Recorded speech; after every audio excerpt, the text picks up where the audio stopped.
debris from a fatal flight that might be cursed by those who lost their lives, a string of pearls that tries to eliminate anyone who wears it, and a haunted piano that has a mind of its own. It is very clear that the Warren Occult Museum is a place of the strange, the bizarre, and the downright supernatural. Let's take a dive into some of the most mysterious objects in the museum that will have you questioning reality. The fragments from Eastern Airlines Flight 401 hold quite a strange and creepy place in the Warren Occult Museum's collection. This flight, which tragically crashed in 1972 while traveling from New York to Miami, has a haunting legend associated with it. Picture this. We're on an Eastern Airlines flight from Atlanta to Miami, and a flight engineer was startled to see a uniformed crew member sitting in his seat who told him, quote, "You don't need to worry about the pre-flight," before completely vanishing. The engineer recognized the man as Don Repo, who had died in the crash of Eastern Flight 401 on December 29, 1972, when the plane crashed into the Everglades, killing 101 out of the 176 people on board. In the months following the accident, numerous reports emerged of sightings of Repo and Captain Bob Loft on Eastern planes, believed to be warnings about impending problems. These claims were detailed in John Fuller's 1976 book, The Ghost of Flight 401, which was later adapted into a TV film. Fuller argued that the sheer volume and specificity of the reports suggested their authenticity, despite Eastern Airlines' denial of such incidents and skepticism from some officials. Jay Repo, Don Repo's son, shared personal stories of his father's ghostly appearances, including an eerie encounter on his wedding night when he discovered a pair of Eastern Airlines wings in his hotel closet. According to the story, parts from the ill-fated aircraft were allegedly salvaged and reused on other planes within the fleet. Some say these replacement parts were imbued with the spirit of Don Repo. Persistent rumor, though never confirmed,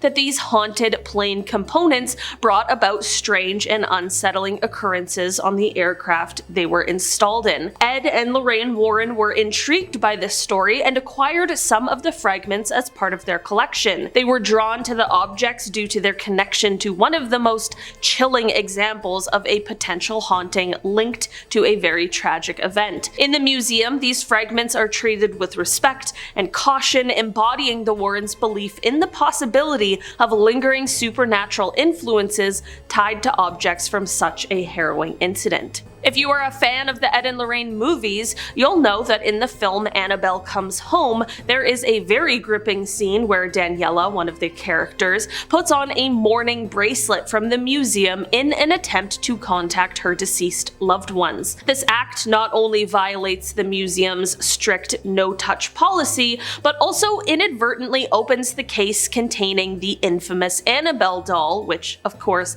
unleashes total chaos. However, in reality, there is no mourning bracelet in the Warrens Occult Museum. The bracelet featured in the movie was likely inspired by the Pearls of Death, a notorious and dangerous item that did exist in the museum. The Pearls of Death is a cursed necklace with a chilling reputation. It is said to have the terrifying ability to strangle anyone who dares to wear it. According to accounts, a previous owner of the necklace complained about being choked while wearing it, and rescuers had to forcibly remove the pearls to save her life. Today, the Pearls of Death are displayed on the museum's shelves, marked with a clear warning not to touch them due to their dangerous nature. This necklace, while not featured in the Conjuring franchise, remains one of the most feared and perilous items in the Warrens' collection. The Devil Made Me Do It dinosaur toy is a particularly intriguing and eerie artifact housed in the Warren Occult Museum, with a chilling backstory connected to one of the most unusual legal cases in American history. In 1980, 11-year-old David Glatzel became the center of a supposed demonic possession, which escalated dramatically when his older sister's boyfriend, Arnie Cheyenne Johnson, allegedly took on the demon's challenge to leave David and possess him instead. The situation culminated in 1981 when Johnson fatally harmed Alan Bono, claiming the act was committed under demonic demonic influence. The case marked the first time in US history that a defendant used demonic possession as a legal defense. The Warrens, deeply involved in this case, spent time with Johnson and his family, supporting the idea that a demonic force really was at play. Despite their efforts, the court dismissed the possession defense, leading to Johnson's conviction and a 5-year prison sentence. The trial and its supernatural claims were later dramatized in the film The Conjuring: The Devil Made Me Do It. So why did I just explain all of this to you? Well, let's take it back to the cursed items. Among the strange occurrences reported during the possession was the very bizarre behavior of David's Dinosaur toy, which was said to have levitated and ominously warned the family, quote, "You're all going to die." This unsettling toy, now on display in the museum, is kept in an open container surrounded by rosary beads and other protective items, reflecting the Warrens' belief in its connection to the dark forces involved in the case. I don't know, maybe close up that container. I don't think we need it to be open, just in case. A man died. I'm just saying. Music obviously has quite the ability to invoke emotion, and one of these emotions is most definitely fear. A creepy scene in a horror movie is so much better with a score to match it, and that is what makes this next item so particularly haunting. What I am talking about is, of course, a haunted piano that played a significant role in the Warrens' experiences with the supernatural. Ed Warren often reported hearing the piano play on its own, but whenever he would enter the room to investigate, the music would mysteriously stop. The piano, which the Warrens acquired from the house of a deceased priest, became a focal point of their paranormal investigations. To manage the disturbances associated with it, Ed decided to have a priest bless the museum every 2 to 3 months, a practice that reportedly put an end to the piano's eerie performances. This haunted piano makes a very brief appearance in Annabelle Comes Home, where Judy's babysitter, Daniela, again, ventures into the Warrens' family room full of haunted artifacts, despite being warned not to touch anything. Though the piano doesn't play a major role in the film, Daniela's decision to ignore the warning and explore the room highlights the perils associated with meddling with the Warrens' collection. The piano remains a testament to the Warrens' belief in the lingering and sometimes malevolent energies that can attach themselves to these objects.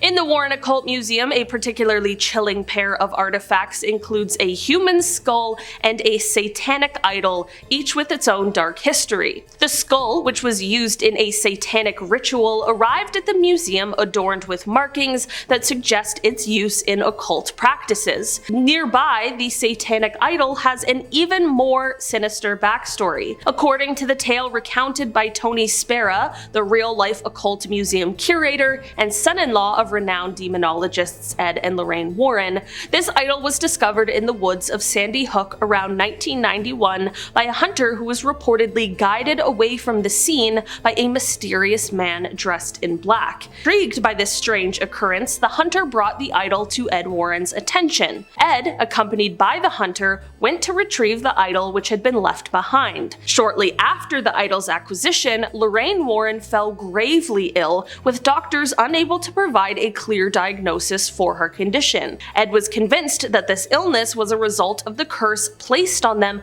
by a satanic cult high priest who originally owned the idol. It is noted that while satanic activities are not commonly discussed in Connecticut, it is believed that they are more prevalent than generally realized. The skull and idol are now displayed in the museum, representing the Warrens' belief in the dark and potentially harmful energies associated with such occult objects. Alright guys, that has been our list for today. Thanks so much for checking it out. I've been your host today, Olivia Kozlowski, and I will see you again soon. Goodbye!